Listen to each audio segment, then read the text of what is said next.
Hello, grammarians. Hello, David. Hello, Paige.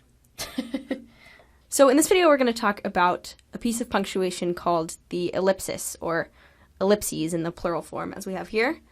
So what is an ellipsis? So an ellipsis is a punctuation mark that is actually made up of 3 periods with spaces in between them. Boop, boop, boop. And it has 2 main uses. Okay. Use number 1. It indicates a pause in speech.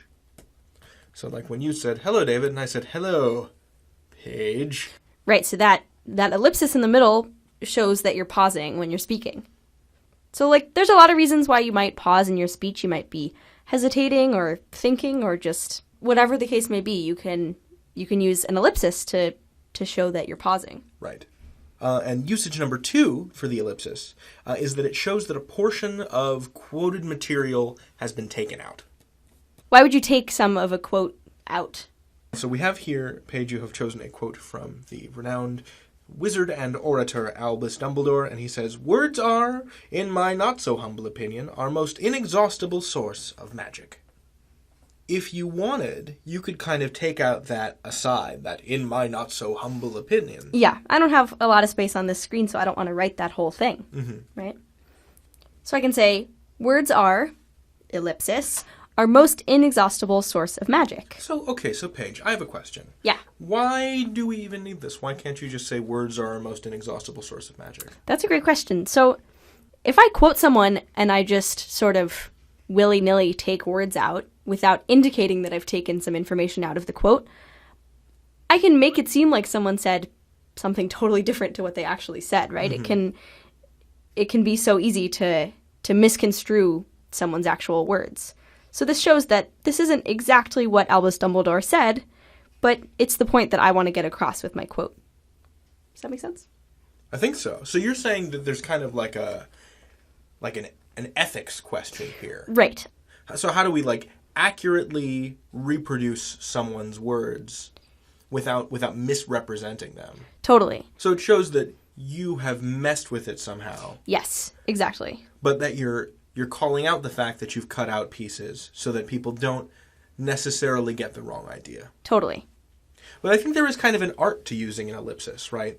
Yeah, I agree. You could use it in, technically wherever you want when you're quoting someone if you want to take something out. But if you use it over and over or in the wrong places, you can still misrepresent what a person was saying. If you wanted to, you could render that sentence, words are my opinion.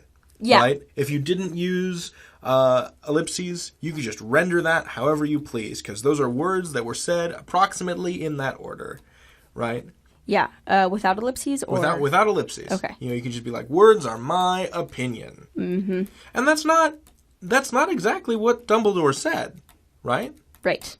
No, that's not what he was saying at all. Those are some of the words he said, but that's not the idea he was trying to get across. So you have this responsibility with ellipses to do the right thing, to really represent the way that somebody speaks accurately. Yeah, definitely.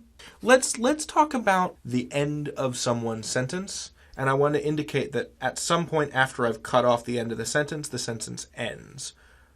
Where do I put that extra period? Or do I need an extra period? Right, okay.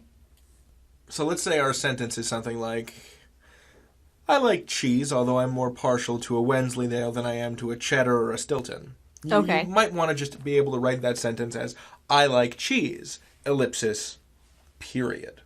Right? Yeah. So we're still including the terminal punctuation in this sentence. Yes. To show that it ends after the ellipsis. Right, yeah. That ellipsis there is showing that stuff has been removed, right, from this quote. And then that final period is showing that it's the end of a sentence, just like it normally does. Because, the ellipsis, looks just like 3 periods, but it is its own thing and doesn't stand in as a period. So if we didn't have that final period, it would just sort of look like you were trailing off, like there was a pause. I like cheese. Yeah. There would be no end to that sentence. Right. But those are the 2 functions of ellipses, then, is that it indicates a pause in speech, like, hello, Paige, or it shows that a portion of quoted material has been taken out. Yeah. Like, words are our most inexhaustible source of magic. That was a great Dumbledore impression. Thank you, Paige. You can learn anything. Okay. Albus out. Page out. Cool.